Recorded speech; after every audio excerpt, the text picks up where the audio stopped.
tutto parte dal caffè. Quante volte abbiamo invitato un amico per prendere un caffè?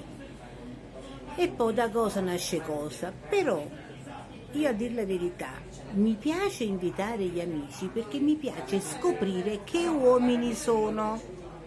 E allora ci sediamo comodamente e ordiniamo un bel caffè. Lui giustamente dirà se lo vuole lungo, se lo vuole corto, se lo vuole espresso, se lo vuole macchiato, se lo vuole corretto. E allora, amiche mie a casa, attenzione, questo maschio davanti a voi chiede un caffè lungo? Scappate, perché vuoi parlare, si vuole mettere in mezzo, vuole sapere. Espresso, troppo sintetico, troppo razionale, troppo so tutto io.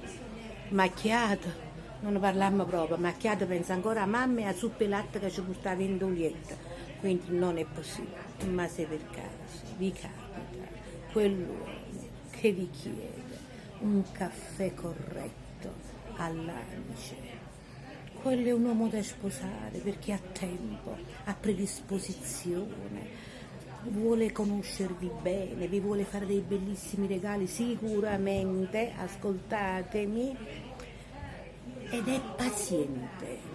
Quindi che cosa scegliamo noi? L'uomo che vuole un caffè corretto, o con l'anice o con la grappa o col brandy. Col brandy è proprio il massimo dell'afrodisiaco e dell'erotismo.